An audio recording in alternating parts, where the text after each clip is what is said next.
Amen, amen, amen. Voulez vous mettre debout quelques instants? Commencez à lever les mains vers lui, la voix vers lui, le bénir, le louer, l'adorer. Sinon, ce matin, nous sommes venus parce que tu es là. Amen. Nous sommes venus aussi parce que tu as fait de nous une famille.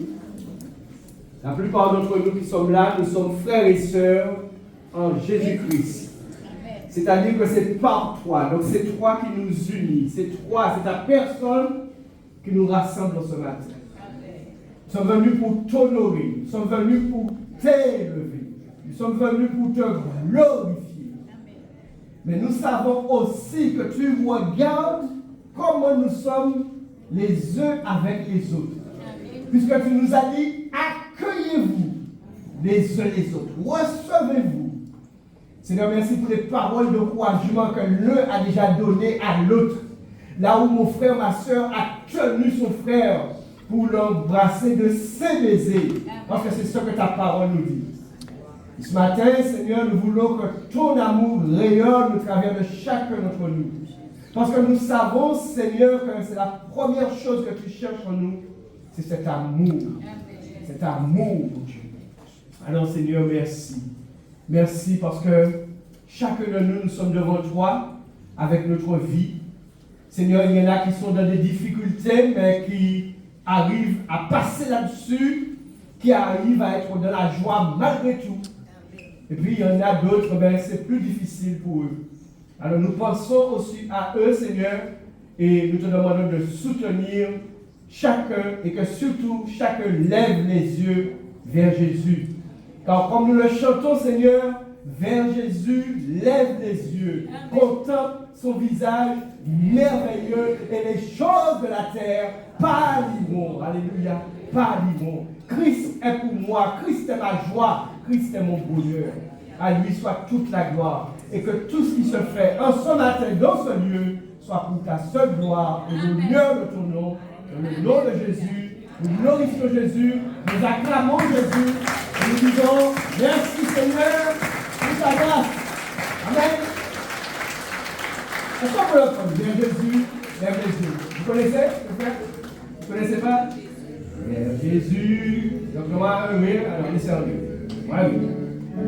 Vers Jésus, lève les yeux.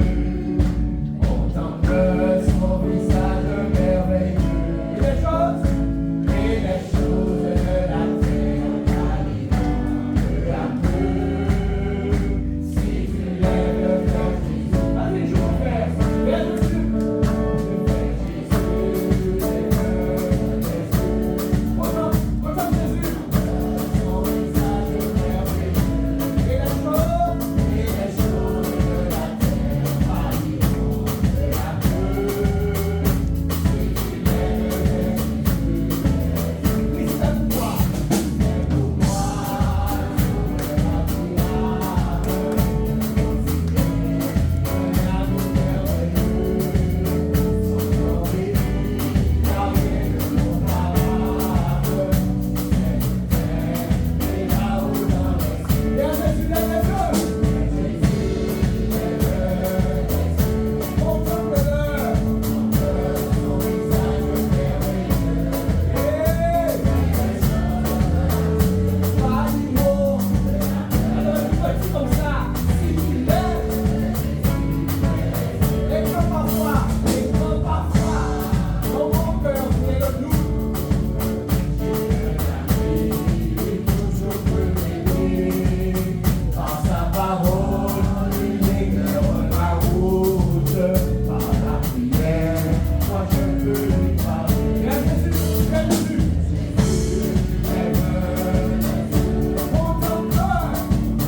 bien-aimés dans sa présence.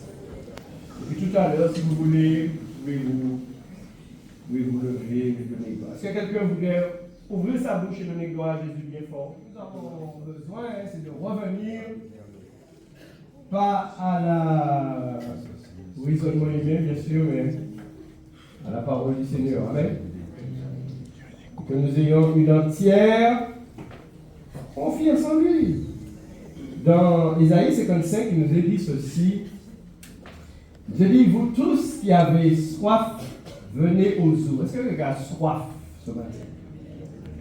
Venez aux eaux, même celui qui n'a pas d'argent. Venez acheter et manger. Venez acheter du vin et du lait sans argent, sans rien payer. Pourquoi pesez-vous de l'argent pour ceux qui ne nourrissent pas?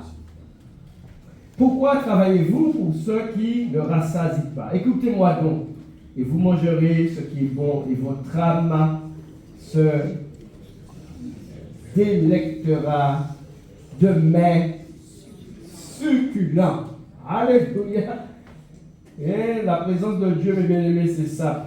Prêtez l'oreille, verset 3, et venez à moi, écoutez, et votre âme vivra. Je traiterai avec vous une alliance éternelle pour rendre durable mes faveurs envers David. Et puis, au verset 12, il est dit ceci, oui, vous sortirez avec, et vous serez conduits en paix.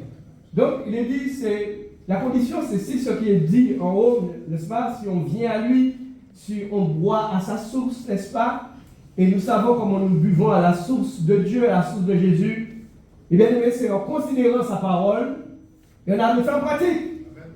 C'est aussi simple que cela. Lorsque on a le désir, en tout cas, de vivre la parole de Dieu, c'est à ce moment-là que cette vie se manifeste en nous. Ce n'est pas plus compliqué. Si nous lisons, si nous entendons les messages, si nous lisons la parole, mais qu'en même temps, nous n'entrons pas parce que nous entendons, alors nous nous berçons d'illusions et notre vie n'a pas cette transformation qu'elle doit avoir.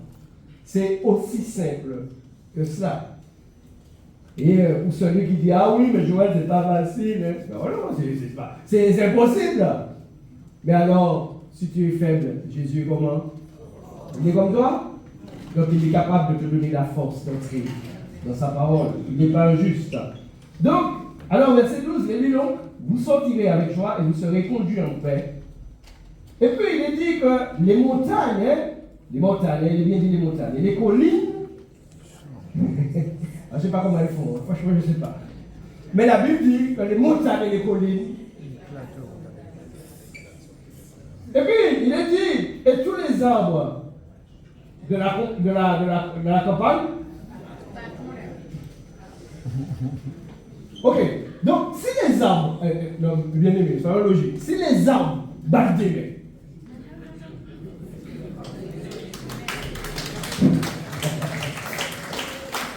alors, on va faire quelque chose ce matin. On va faire quelque chose. Tous ceux qui ont la force, tu vois, je ne vais pas contraindre personne. Parce que, vous savez, quand nous sommes comme ça, là, effectivement, comme je l'ai dit tout à l'heure, il y a différents états d'esprit. Vous avez de ceux qui n'ont pas de problème particulier, amen. Et donc, le cœur est débordant.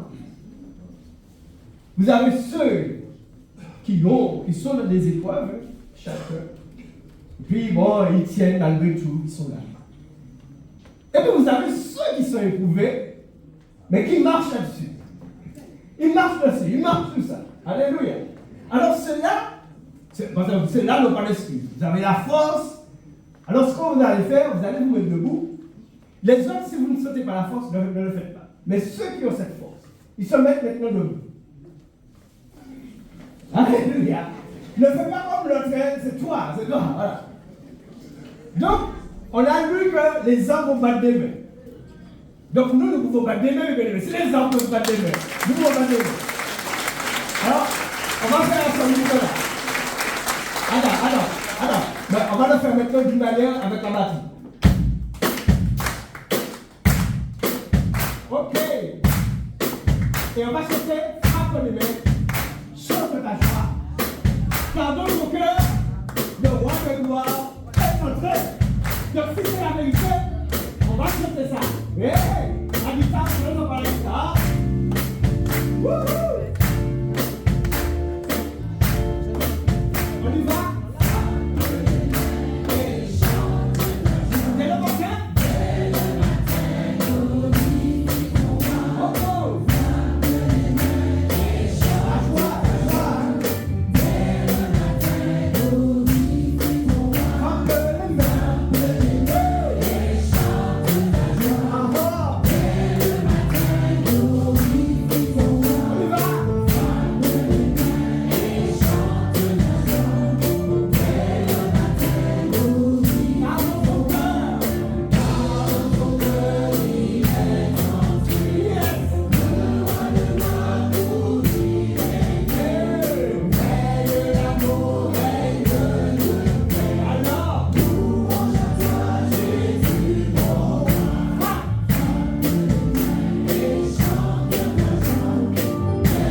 bien-aimés, vous connaissez, hein? On connaît.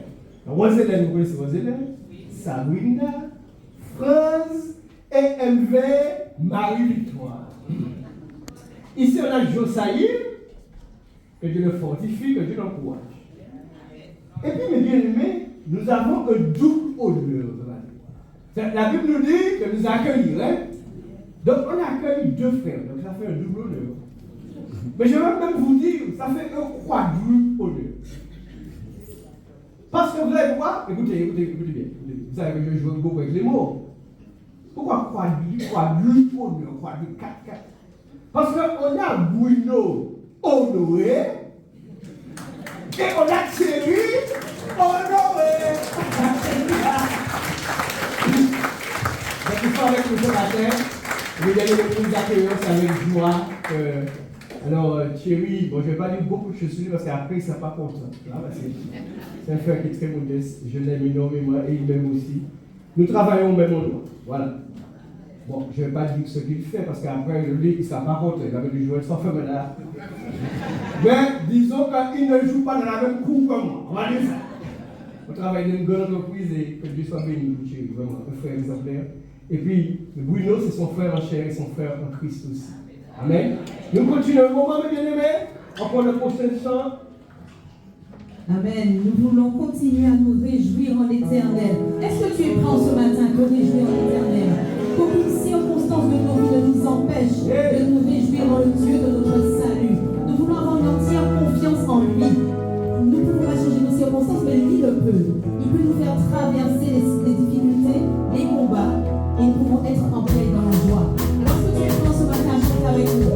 Je veux me réjouir dans le Dieu de mon salut, qui me rend mes pieds semblables à ceux des biches, et qui me fait marcher sous les pieds élevés. Amen. On y va.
Dis que celui qui s'approche de lui, sache qu'il est saint, se sanctifie lui-même.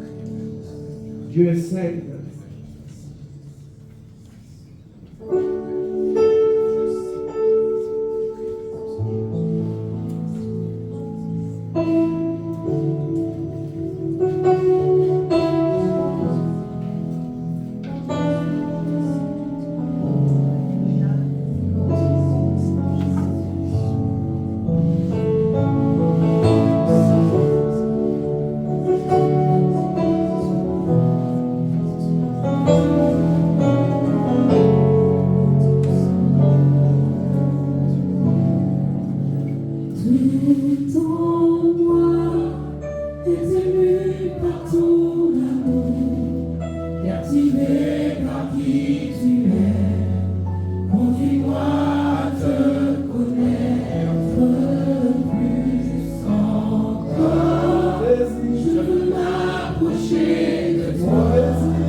Il dit comme la pluie et la neige descendent des cieux et ne retournent pas sans avoir arrosé, fécondé la terre, qui fait germer les plantes, sans avoir donné la semence au semeur et du pain à celui qui mange. La Bible nous dit, au verset 11, ainsi en est-il de ma parole, qui sort de ma bouche. Vous voyez, toute cette parole-là, elle sort de sa bouche. Dieu dit que cette parole ne retourne point à lui sans effet, positif ou négatif. Ça veut dire que quand on la reçoit, il y a un effet positif. Quand on ne la reçoit pas, mais qu'on l'a entendu, il y a un effet négatif. Et il est dit, elle ne retourne pas à lui sans avoir exécuté sa volonté et accompli ses desseins. Alors, au travers de moi, vous avez aussi bien un louangeur, n'est-ce pas, qu'un prédicateur, vous le savez. Donc, je suis obligé de joindre les deux, on est d'accord, hein? Et donc, lorsque nous chantons, mes bien-aimés, je vous ai dit, on doit chanter j'ai oublié le terme, en conscience. Parce que ce que nous voulons de chanter là, c'est beau, hein? Mais on dit quand même, tout en moi est ému par Dieu. Alors, ce sont des mots forts. Et vous savez, autrefois, je disais, si tu n'es pas là-dedans, ne choque pas. Mais petit à petit, je me suis rendu compte que ce qu'il faut faire plutôt, c'est exactement comme la parole. Tu vas dire, bon, je n'ouvre pas la parole parce que quand je vais lire, je vais savoir. Mais non, il faut la lire. Et après, Dieu te donne la force. Parce que ce qu'il faut, c'est avoir la bonne volonté, la bonne disposition pour entrer. Amen. Mais les chants, c'est pareil. Captivé par qui tu es, conduis-moi à te connaître plus encore. C'est ce que nous voulons. Amen. Et puis le prochain chant, alors, pareil, je vous invite à vraiment écouter les paroles. C'est très important. Celui-même qui a composé ce chant disait, je l'écoutais, je suis tombé sur lui sans le faire exprès. Ils ont composé le chant à 3. Et il y a un qui a dit, et j'ai beaucoup aimé sa pensée, il a dit qu'il a senti que ce chant est venu comment? Il a dit, nous aimons glorifier Dieu par les chants. Amen, et c'est vrai. Et qu'est-ce que les chrétiens évangéliques, par la grâce de Dieu, composent de beaux chants? Et je dis Amen. Vous savez, quand les musiciens sont avec moi, je suis après eux parce que je veux la plus belle mélodie. Non, moi, je fais belle musique, par Dieu. Parce qu'elle est méritée. Moi, je fais belle musique, par Dieu. Amen. Mais il a dit aussi, si nous aimons glorifier Dieu par les chants, est-ce que nous aimons aussi le glorifier par ce qu'on vient de dire là? L'écoute, la mise en pratique, l'obéissance. Il faudrait que ça va de pair. Et le prochain chant dit ceci, mes bien-aimés, je vous donne les paroles. Moi, je me chante en conscience. Parce que c'est ce que je veux. Chaque jour, chaque moment. Vous me direz, Joël, mais quel défi? Et alors, en ce lieu, à cet instant, donc en ce lieu, à cet instant, en ce dimanche matin, mais en ce lieu, à cet instant, dans mon foyer, en ce lieu, à cet instant, au travail, bref, tout côté moyen, puisque nous toujours, en ce lieu, à cet instant, que ce soit côté à nous. Est-ce qu'on est d'accord? Alors, en ce lieu, en cet instant, pas je veux vivre, je vis pour savoir, je le confesse. Chaque mot, chaque pensée, waouh! Et alors, oui, chaque mot, chaque pensée, tout en moi que foule mes yeux, je vis pour sa gloire. Jésus est tout pour moi. Christ est ma vie, il est ma joie. Est-ce que Jésus est tout pour toi? Après, il dit, chaque envie, chaque désir, pour lui seul doit s'accomplir. J'ai dit, chaque envie, chaque désir, pour lui seul. Je vis pour sa gloire. Chaque rêve, chaque vision serviront à sa mission. Je vis pour sa gloire. Vous pouvez simplement, dans un premier temps, laisser les paroles vous imprégner et puis chanter après. Vous pouvez chanter tout le début, c'est comme vous voulez. Mais je vous dis une chose, mes bien-aimés. L'Ecclésiaste dit que regarde quand tu parles devant Dieu. Parce que l'Ecclésiaste dit il n'aime pas le sacrifice des insensés.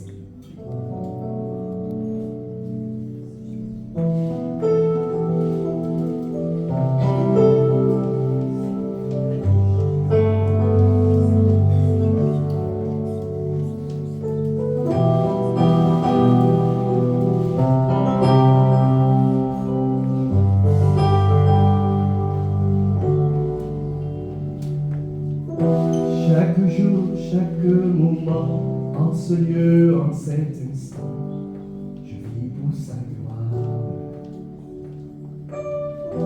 Chaque mot, chaque pensée, tout endroit que foule mes pieds, je vis pour sa gloire. Jésus est tout pour moi, Christ est ma vie, ma joie. Mon chemin est tracé pour sa gloire. Chaque envie, chaque désir. Chaque désir, pour se doit s'accomplir. Je vis pour sa gloire.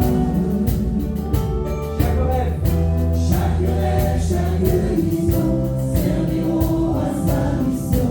Je vis pour sa gloire. Jésus est tout pour moi. Oui, c'est ma vie, ma joie. Mon chemin tracé pour sa gloire. Il a payé le prix. Son amour me suffit. Je suis livré, sauvé pour sa gloire. Chaque envie, chaque désir, pour lui seul doit s'accomplir. Je vis pour sa gloire. Chaque rêve, chaque vision serviront à sa mission. Sa gloire, je vis pour sa gloire. Jésus est pour moi. Jésus est tout pour moi. Lui c'est ma vie, ma joie. Mon chemin tracé pour sa gloire. Il a payé le prix. Son amour me suffit. Je suis livré, sauvé pour sa gloire. Non, ma volonté, non, ma volonté, que ta volonté soit faite, que ta volonté soit faite. Non, ma volonté, non, ma volonté, que ta volonté soit faite, que ta volonté soit faite. Non, ma volonté, non, ma volonté, que ta volonté soit faite, que ta volonté, non, non, ma volonté, non, ma volonté, que ta volonté soit faite, que ta volonté soit faite. Jésus est tout pour moi. Lui c'est ma vie, ma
D'accord, on va se faire dire. On est dit. Alléluia. Oh, Jésus,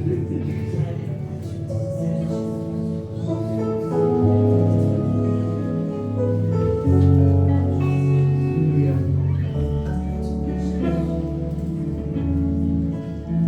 Tu es l'agneau. Recevoir louange, honneur et majesté. Tu es l'agneau, car il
Le premier texte que nous allons prendre se trouve dans Ézéchiel chapitre 37. Ézéchiel chapitre 37 et nous lirons du verset 1er jusqu'au verset 14. Ézéchiel chapitre 37, verset 1er jusqu'au verset 14, c'est un texte que pour la plupart nous connaissons.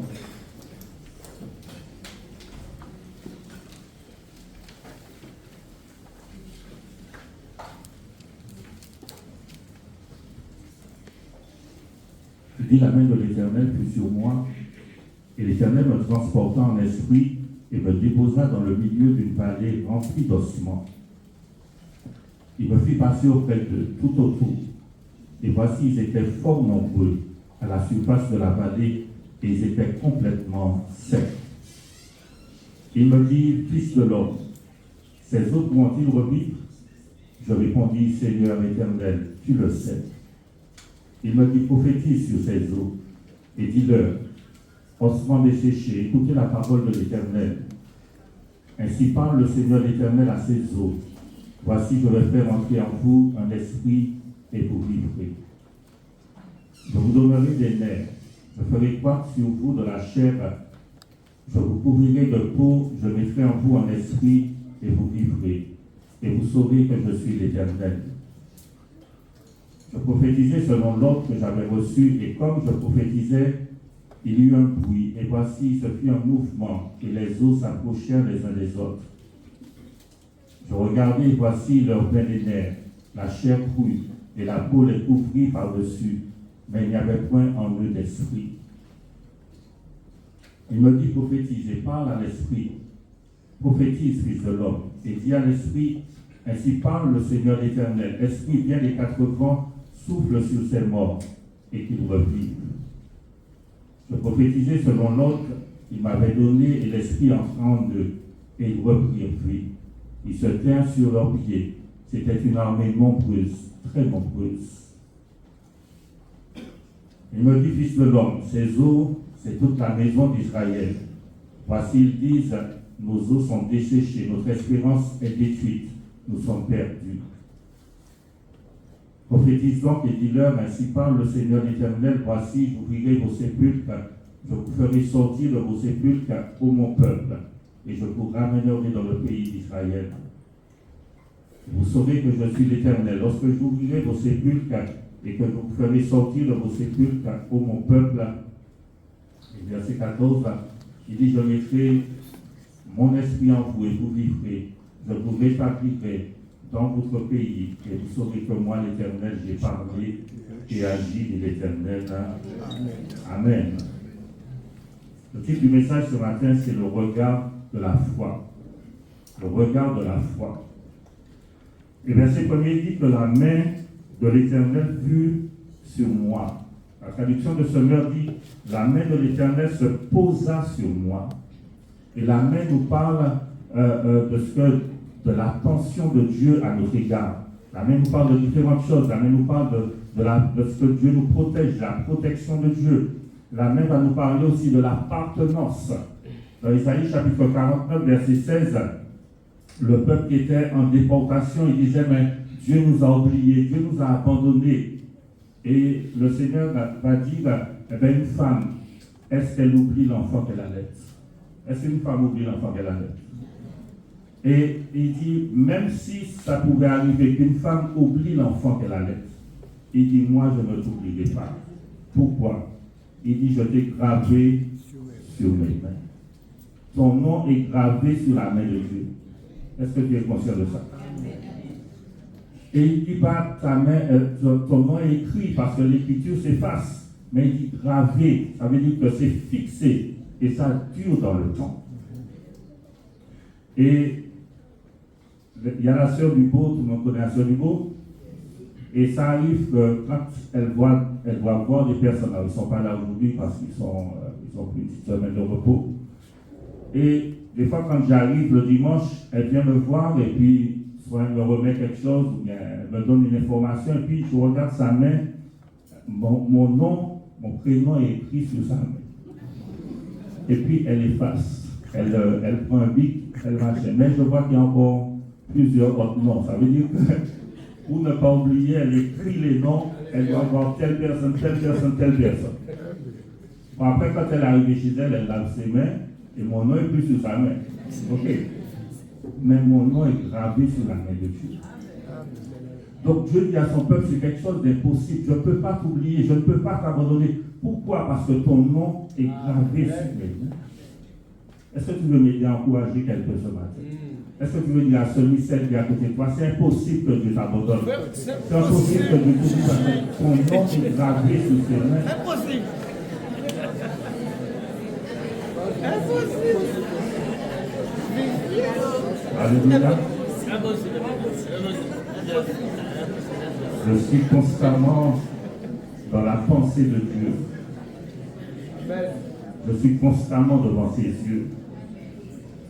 Et dans Néhémie chapitre 2, verset 8, toujours par voie la main, Néhémie disait, la bonne main de mon Dieu était sur moi.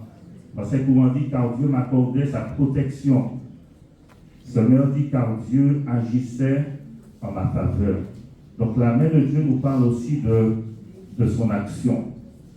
Et je prie ce matin que la main de Dieu soit sur chacun de nous. Que Dieu puisse agir envers chacun de nous, qu'il puisse agir en nous et à travers nous.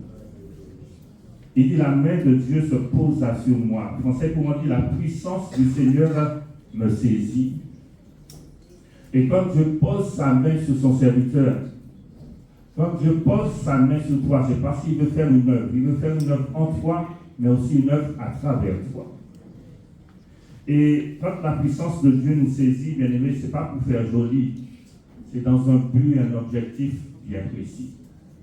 Acte chapitre 1, verset 8, il est dit quoi? Il est dit, vous recevrez une puissance, acte 1, verset 8, vous recevrez une puissance, le Saint-Esprit survenant sur vous. Donc, recevrez là, il est parlé de saisir quelque chose. Donc, le Saint-Esprit va nous saisir. Et il dit, lorsque le Saint-Esprit va nous saisir, il dit, vous serez. Ça veut dire que lorsque le Saint-Esprit nous saisit, c'est dans un but, un objectif bien précis. Pas que nous, on va définir, mais que lui-même, il a défini. Et il dit, et vous serez. Ça veut dire que c'est le Saint-Esprit qui va te dire, qu'est-ce que tu es appelé à être.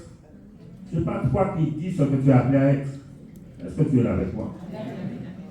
Parce que c'est lui qui donne les capacités, les dons et les ministères. La main de Dieu aussi, dans différents passages, nous voyons qu'il est parlé de ce que la main de Dieu nous fortifie, la main de Dieu nous encourage, nous guide, la main de Dieu nous fait du bien. Et Dieu, par son esprit, il va conduire son serviteur Ézéchiel et il va le déposer, il va le placer. Quand Dieu a créé Adam, qu'est-ce qui s'est passé? Il a déposé, il a placé Adam dans un endroit bien précis. Est-ce que tu te souviens de ça? Et lorsqu'il a placé dans cet endroit bien précis, Genèse chapitre 2, verset 15, c'était dans un but précis. Ça veut dire que quand Adam est arrivé là, Adam n'a pas décidé de lui-même ce qu'il devait faire. Mais Dieu l'a placé là et lui a dit, voici ta mission. Voici ce que tu as appelé à faire. Tu dois cultiver le jardin et tu dois le garder. Dieu dépose Adam et Ève, on va dire, dans un endroit qui est fini. Quand ils sont arrivés, ils n'avaient rien à faire. Tous les arbres étaient déjà là, il y avait déjà des fruits, il y avait déjà la mer, tout. Dieu les a placés dans un endroit agréable, confortable, n'est-ce pas? Dans un paradis. Le lieu où on rêve que Dieu nous place, n'est-ce pas? Non. On n'a pas envie que Dieu te place dans un endroit où c'est agréable, il n'y a rien à faire. On voit quand Jésus a pris son baptême, tout de suite, il est conduit où ça? Près d'un fleuve. Tout de suite, Luc chapitre 4, verset 1er, il est conduit dans le désert, dans l'épreuve, dans le combat, dans la difficulté. Ézéchiel, Dieu le dépose où? Où est-ce que Dieu dépose Ézéchiel? Dans une vallée remplie d'ossements. Un lieu de rêve. Un lieu où on se sent bien, un lieu où on s'épanouit. Et j'imagine Ézéchiel qui dit, c'est là que Dieu me dépose. C'est là que Dieu m'emmène. Et on va dire que Dieu l'emmène dans un cimetière. C'est un lieu où on parle au passé. C'est un lieu où il n'y a plus d'espérance, il n'y a plus d'avenir. Et on doit comprendre par cela, bien aimé, que Dieu ne nous emmène pas toujours dans un lieu agréable, dans un lieu qui est confortable, dans un lieu où tout va bien, dans un lieu où on va s'épanouir. Il nous dépose des fois dans un lieu qui n'est pas agréable, dans un lieu qui est compliqué, dans un lieu où il y a des épreuves, des difficultés. Ah, je sais que personne ne va dire là.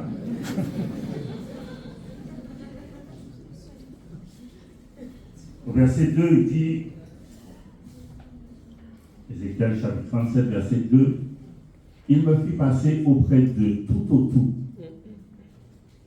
Ce verbe dit, il me fit me promener près d'eux, tout autour. Drôle d'endroit pour une promenade. Avant de vivre à dire, le Seigneur m'a fait faire le tour de l'endroit. Et en fait, Dieu connaît déjà la situation. Mais Dieu veut que son serviteur soit conscient de la situation. Donc, il le fait faire le tour, passer près des eaux. Donc, quand tu te promènes, tu as le temps de regarder, n'est-ce pas? Tu as le temps d'observer, tu as le temps d'analyser. Et on va dire qu'après cette visite guidée par Dieu, parce que c'est Dieu qui le promène là, dans cet endroit, il fait un compte rendu. Il dit que, et voici, donc, il a constaté que les eaux étaient très nombreux et ils étaient complètement secs. Et quand il dit que les eaux étaient complètement secs, ça veut dire que ça fait un moment que la situation était là. Ah ouais, parce qu'au début, l'eau n'est pas sec, hein? Mais quand c'est complètement sec, c'est que la situation, ça fait un moment que ça dure. Ça fait un moment que ça se dégrade. Ça fait un moment que c'est pas bon. Et après que Ézéchiel ait constaté la situation au verset 3, Dieu va lui poser une question. Il dit, fils de l'homme, ces eaux pourront-ils revivre? Et vous savez, certaines fois, Dieu nous emmène dans des situations, dans des circonstances, et puis là, il nous pose des questions. Ou encore, nous-mêmes, on doit se poser des questions. La Bible dit, au jour du bonheur, sois heureux, chante, saute. Mais il dit, au jour du malheur, qu'est-ce que tu dois faire? Réfléchis. Quand tu réfléchis, tu te poses des questions. Et souvent, quand on est dans une situation difficile, la première chose qu'on fait, on commence à accuser le diable. Ah, c'est Satan, c'est Satan. Ça, c'est une attaque du diable. Ah, c'est Satan. Alors, il est vrai que Satan est derrière tout mal. Ok. Mais je dois me poser la question, est-ce que je ne l'ai pas aidé un peu? Oh, oh. Est-ce que je n'ai pas laissé la porte un petit peu entrouverte? Et puis il est entré.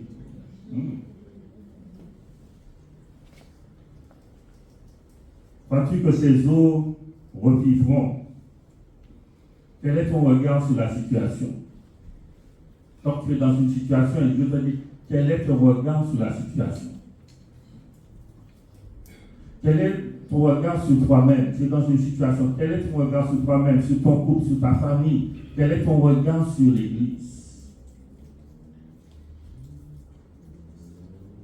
Un regard de foi ou un regard d'incrédulité? Un regard de confiance? Et dans le regard de Dieu, il y a deux choses. Dans le regard de Dieu, parlons du regard de la foi, il y a premièrement que Dieu voit la situation telle qu'elle est. Ok, Dieu ne se fait pas d'illusions. Il voit la situation telle qu'elle est. Première chose. Mais deuxième chose, il voit aussi la possibilité d'un changement. Il voit la possibilité d'une transformation. Ça, c'est le regard de la foi.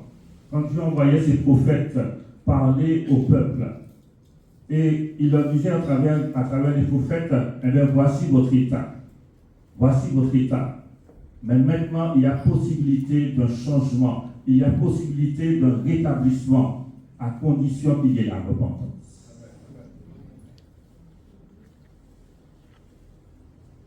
Le regard de la foi ne dit pas la réalité, parce que Dieu travaille à partir de la réalité.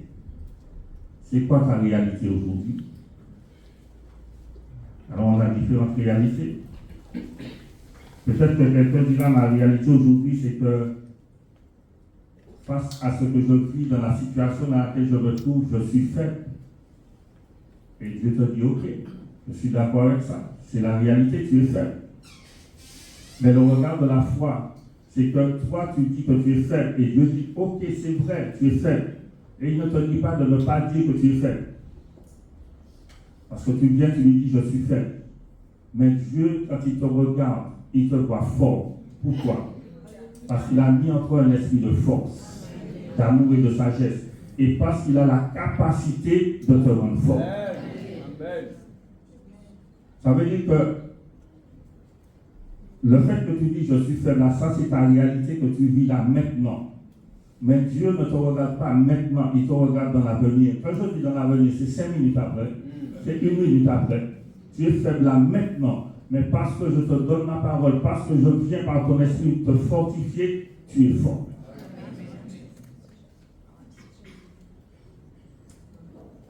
Quand tu regardes l'église, qu'est-ce que tu vois?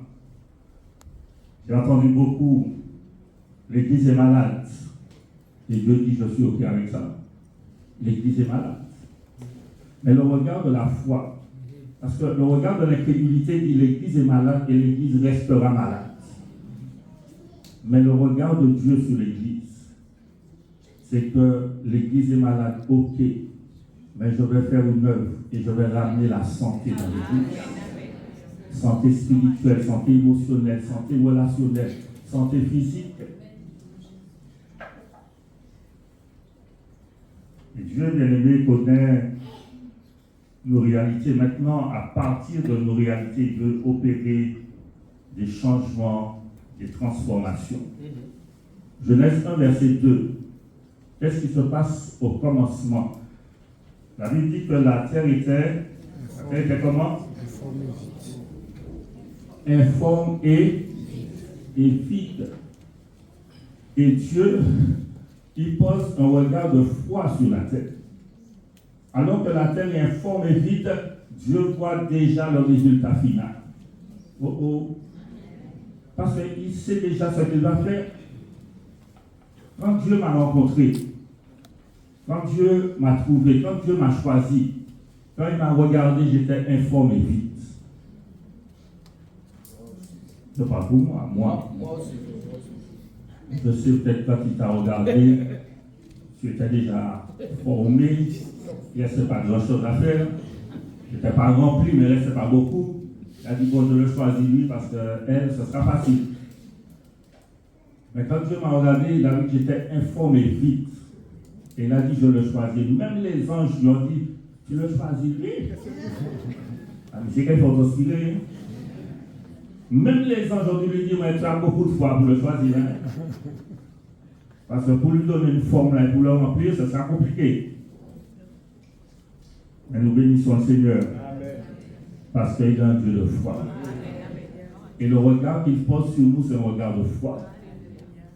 Si Dieu posait sur nous un regard de crédibilité, il ne peut pas choisir nous qu'est-ce. Mais le regard qu'il pose sur nous, c'est un regard de foi. Et quand Jésus va rencontrer Pierre, dans Jean chapitre 1, verset 42, André va rencontrer Pierre, qui était son frère, et André lui dit, nous avons rencontré celui dont les prophètes parlent, le Christ, le Messie. Et André va le conduire vers Jésus. Et là, on voit le regard de la foi. Jésus l'ayant regardé dit, tu es Simon, fils de Jonas, tu seras appelé Céphas, ce qui signifie Pierre. L'ayant regardé, Jésus pose sur Pierre un regard de foi. Il dit, tu es, voici ta réalité, voici ce que tu es là. Mais quand Jésus le regarde, il voit déjà ce que Pierre va devenir. Il dit, tu es, tu seras. Bien sûr, à condition qu'on se laisse transformer, qu'on se laisse changer et travailler par Dieu. Mais quand Dieu te regarde, toi tu te vois dans ta réalité aujourd'hui, mais quand il te regarde, il te voit déjà dans ta réalité à venir.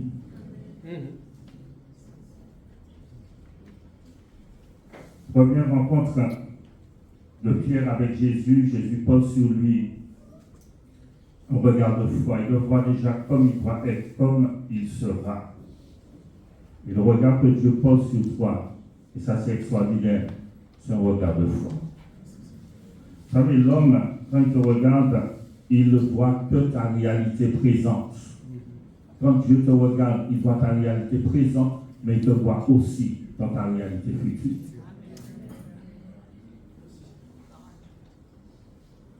Romains chapitre 4, verset 17 à 21. Romains 4, verset 17 à 21. Il nous est parlé là d'Abraham, il dit, je t'ai établi père de grand nombre de nations. Il est notre Père devant celui auquel il a cru, Dieu, qui donne la vie aux morts et qui appelle les choses qui ne sont point comme si elles étaient. Deux informations là. Il dit que Dieu donne la vie aux morts et il dit que Dieu appelle les choses qui ne sont point comme si elles étaient. Continue, verset 18 jusqu'à 21. Et qui espérant contre toute espérance, il crut, en sorte qu'il devint père de grand nombre de nations selon ce qui lui avait été dit, telle sera ta postérité. Et sans faiblir dans la foi, il ne considéra point que son corps était déjà usé, puisqu'il avait près de 100 ans, et que Sarah n'était plus en état d'avoir des enfants. Il ne douta point par incrédulité au sujet de la promesse de Dieu, mais il fut fortifié par la foi, donnant gloire à Dieu. Et verset 21, il nous dit, ayant la pleine conviction que ce qu'il promet, il peut aussi l'accomplir. Dieu appelle les choses qui ne sont pas comme si elles étaient. Donc tu n'es pas encore, mais Dieu te considère comme si tu étais déjà. Abraham n'avait pas d'enfant, Dieu l'appelait déjà père d'une multitude. Et verset 18 à 21, on voit là le regard de la foi.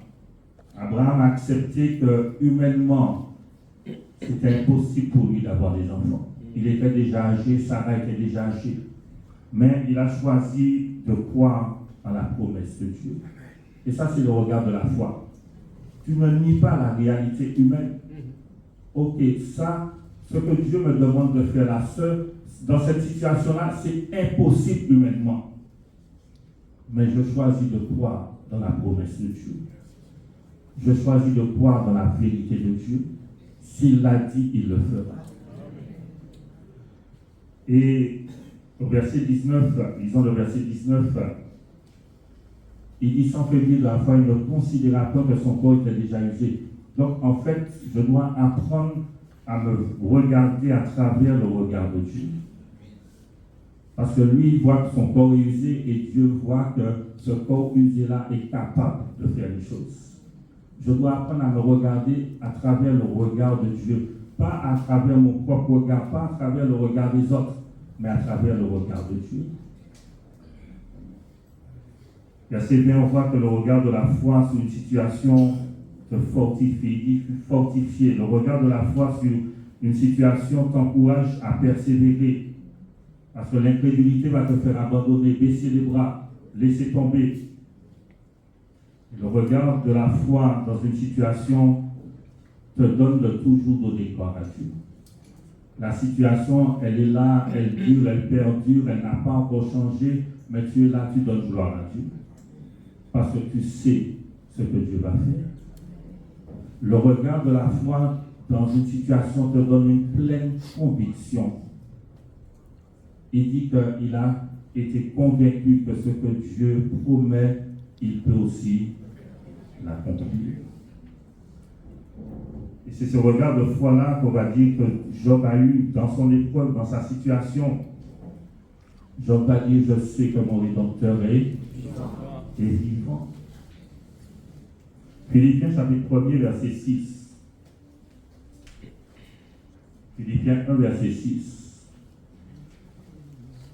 Paul va dire, je suis persuadé, regarde la foi, je suis persuadé que celui qui a commencé en vous cette bonne œuvre la rendra parfaite pour le jour de Jésus-Christ. Donc, il leur dit, Dieu a commencé en vous une œuvre qu'il n'a pas terminée. D'accord? J'ai une question à te poser ce matin. Est-ce que Dieu a terminé l'œuvre qu'il a commencé en toi? Nous, alors j'ai entendu nous pièces. D'accord. Et tu es d'accord que Dieu n'a pas terminé l'œuvre qu'il a commencé en toi. Et je confirme. Bon, maintenant, la question que je voulais te poser, je te pose une autre question. Tu es d'accord que Dieu n'a pas terminé l'œuvre qu'il a commencé en toi? Pourquoi es-tu persuadé qu'il a terminé l'œuvre qu'il a commencé dans ton frère, dans ta vie? Pourquoi tu es persuadé qu'il a terminé l'œuvre qu'il a commencé en moi? Il n'a pas fini en toi, mais il a fini dans le feu. Et tu vois au commencement, quand Dieu a créé les choses, il y a eu le premier jour, il a fait le deuxième jour, le troisième jour. Imagine qu'à la fin du deuxième jour, tu regardes l'œuvre, et tu dis, mais c'est ça, ça pas bon. Tu évalues l'œuvre pensant que l'œuvre est terminée. Tu vas dire, mais c'est pas bon. Mais c'est normal que c'est pas bon, il reste encore 4 jours de travail. Et peut-être que toi, tu es déjà au 6e jour dans la matinée. Donc il reste que l'après-midi. Donc c'est presque fini. Peut-être que moi, je suis qu'au 2e jour. Mais tu n'as pas le droit de me juger. Chacun avance à son rythme. C'est-à-dire que quand tu juges une œuvre, c'est quand elle est terminée. Tu juges un travail, c'est quand le travail est terminé. Je me souviens quand je travaillais, je faisais la peinture sur une porte. Et une porte, c'est 2 couleurs. Donc il y a une technique. Tu fais d'abord le fond, après tu fais la couleur, tu refais le fond. Et puis, il y a une dame qui travaillait là. Il y a un moment, donc quand tu fais le fond, tu fais la couleur, et après tu refais le fond, donc tu salis un peu la couleur. Et après tu fais la dernière couche. Et quand j'ai fini la porte, elle est venue, elle m'a dit, monsieur, je vous demande pardon, parce que quand je vous ai déjà fait n'importe quoi, j'ai dit, mais monsieur, tu as fait n'importe quoi. Ils ont fait couler avec un vie et sali. Et elle m'a dit, j'avais pas compris. J'ai dit, mais madame, c'était pas fini. Je crois que ce soit fini. Hein? Donc, des fois, tu vas regarder, tu vas juger un travail, mais le travail n'est pas fini. Et ils sont dans Romains chapitre 14, au verset 4. On va lire ce verset dans la traduction de Parole vivante. Romains 14, verset 4. Il dit, l'autre est au service de Dieu et non au tien. De quelle loi le juges-tu? Qui es-tu donc pour te poser en censeur, en juge de ton prochain? Qu'il mange droit ou qu'il tombe? C'est l'affaire de son maître. Il dit, c'est à Dieu qu'il doit répondre, pas à toi. Cependant, sois tranquille. Il marchera droit, car son maître lui en donnera la force. Son maître est capable de faire de lui un serviteur donnant entière satisfaction. Sois tranquille. Toi, tu as un regard d'incrédulité, Dieu a un regard de foi. Sois tranquille. Il t'a tombé, il t'a élevé, il t'a tombé. Il t'a dit, ah, mais il t'a tombé. Je te dis, sois tranquille. Parce que je vais faire une œuvre, je suis capable de faire en sorte qu'il me donne entière satisfaction. Le regard de la foi, quand je regarde l'autre, c'est de croire que Dieu est capable d'emmener un changement, une progression. Bien sûr, comme je l'ai dit au début, à condition qu'il y ait la repentance. La repentance, pas simplement le fait de demander pardon à Dieu, de regretter, mais la repentance aussi, c'est accepter que sa manière de penser est erronée et qu'il faut changer d'avis. Il dit, ces eaux pourront-ils revivre? Penses-tu que les choses peuvent redevenir comme avant? Est-ce qu'il peut y avoir une restauration? On va terminer avec ce verset dans Agé chapitre 2. Et bien sûr, nous allons continuer la prochaine fois. Agé chapitre 2, versets 3 et 4. Prophète Agé chapitre 2, versets 3 et 4. Il dit, quel est parmi vous le survivant qui a vu cette maison dans sa gloire première? Et comment la voyez-vous maintenant? Telle qu'elle est, ne paraît-elle pas comme rien à vos yeux? Verset 4. Verset 4.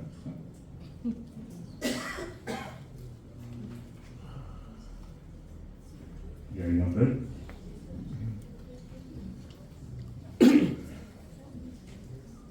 Alors voilà. Verset 4. Il dit maintenant, fortifie-toi, Zorobabel, dit l'Éternel. Fortifie-toi, Josué, fils de Jotzak. Oui, souverain, sacrificateur. Heureusement qu'on donne pousser devant nous.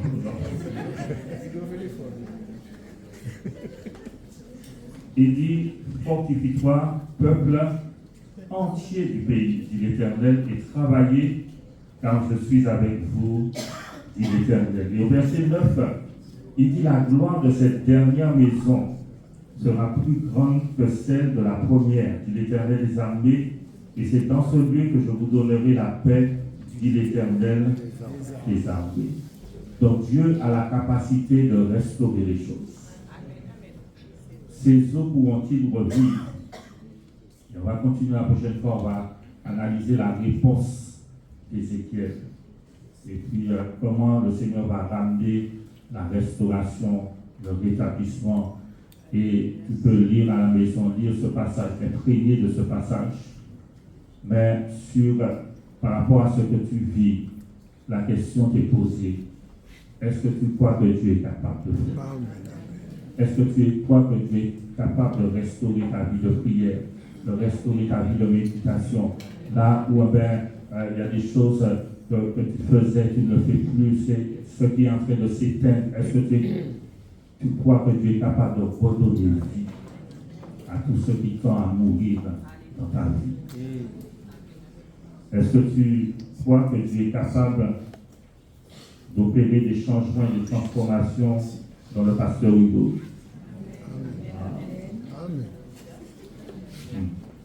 Dans ton frère, dans ta soeur? Le frère père foi. Pas qu'à changer, est-ce qu'il a changé? Dieu est capable de le changer. Dieu est capable de le transformer. Prions, remercions le Seigneur pour sa parole.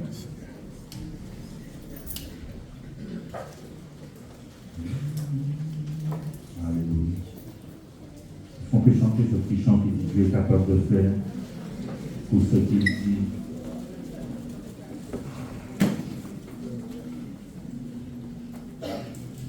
On peut se mettre debout, on va prendre ce petit chant.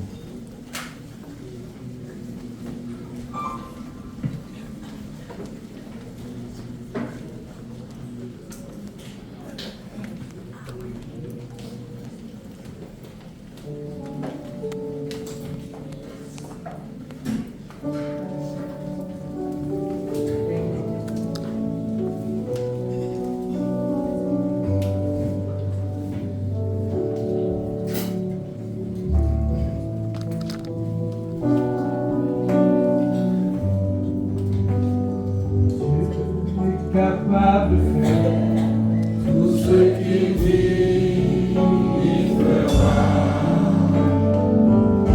il accomplira toutes ses promesses envers toi. Garde la foi en Dieu, il ne t'abandonnera pas, il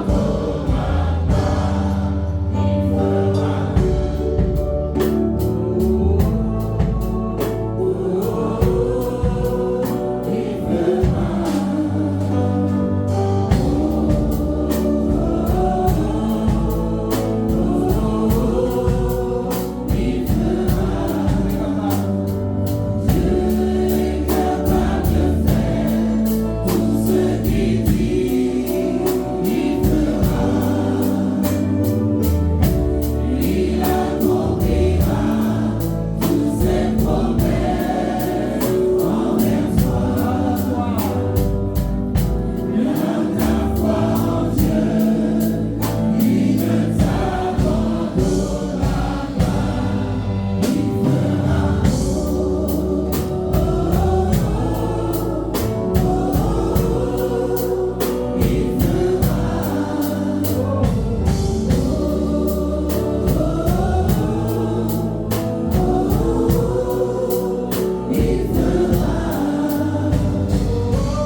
Combien, Seigneur mon Dieu, tu as placé ton serviteur dans cet environnement, Seigneur, dans cette circonstance, Seigneur mon Dieu, de désespoir, Seigneur mon Dieu. Il semble qu'il n'y avait pas d'avenir, il semble que tout était fini, Seigneur. Et même ton peuple disait que Dieu nous a oubliés, qu'on ne va pas retourner en Israël, que c'est fini pour nous, il n'y a plus d'espérance. Mais Seigneur, tu es le Dieu de l'espérance. Et Abraham a espéré contre toute espérance là où humainement on ne devrait plus espérer. Il a continué d'espérer, Seigneur. Il a cru en ta promesse, Seigneur mon Dieu. Et nous voulons te dire merci ce matin parce que le regard que tu poses sur nous, Seigneur, c'est un regard de foi, Seigneur. Parce que tu sais, Seigneur mon Dieu, ce que tu vas faire. Tu connais ta capacité de nous transformer, de nous changer. Tu connais ta capacité de rétablir toutes choses, Seigneur. Alors nous voulons te dire merci ce matin. Seigneur, tu connais chacune de nos réalités de nos foi. Mais nous ne voulons pas nous arrêter sur notre réalité présente, Seigneur. Mais nous voulons croire, Seigneur mon Dieu, que ce que tu dis est la vérité, Seigneur mon Dieu. Et que tu accompliras tes promesses dans chacune de nos vies, Seigneur. Ne voulons pas nous arrêter seulement sur la réalité présente que nous voyons au niveau de l'Église, Seigneur. Mais nous voulons croire, Seigneur mon Dieu, que tu vas, mon Dieu, rétablir ta gloire, ta puissance, mon Dieu, ta grandeur. Oui, Seigneur mon Dieu. Parce qu'au commencement, la terre était informée vide. Et tu as fait une œuvre éternelle, mon Dieu. Et tu as rempli la terre de ta gloire, Seigneur. Et chacun de nous, Seigneur, ta parole nous dit que tu as commencé une œuvre en chacun de nous. Œuvre que tu n'as pas terminée, Seigneur. Mais ne voulons pas être un obstacle, un frein, Seigneur, mon Dieu. Parce que tu puisses continuer cette œuvre, Seigneur, mon Dieu. Et que nous puissions être comme tu désires que nous soyons, Seigneur. Prends la gloire ce matin. Prends l'honneur ce matin. Prends la louange ce matin parce que je veux apprendre à me regarder à travers ton regard, éternel mon Dieu. Et croire que tu es capable d'accomplir tes promesses. Croire que tu es capable d'accomplir ton œuvre en moi, Seigneur, pour m'emmener à être ce que tu désires que je sois, Seigneur. Reçois la gloire ce matin. Reçois l'honneur ce matin. Sois la louange ce matin parce que tu fortifies, parce que tu encourages, parce que tu renouvelles, Seigneur. Celui qui avait baissé le regard, tu lui donnes à nouveau, mon Dieu, de lever le regard vers toi, Seigneur. Mon Dieu, sois béni, sois glorifié, sois élevé, Seigneur. Oui, nous voulons garder notre foi en toi, Seigneur.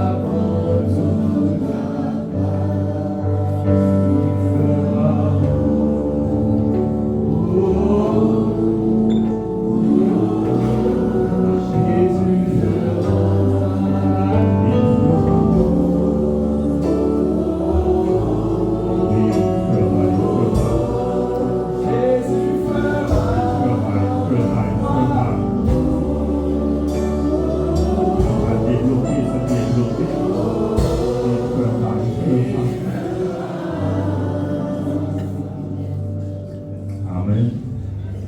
Jésus. Nous allons passer à ce moment de la Sainte Seine où nous faisons lecture dans 1 Corinthiens chapitre 11.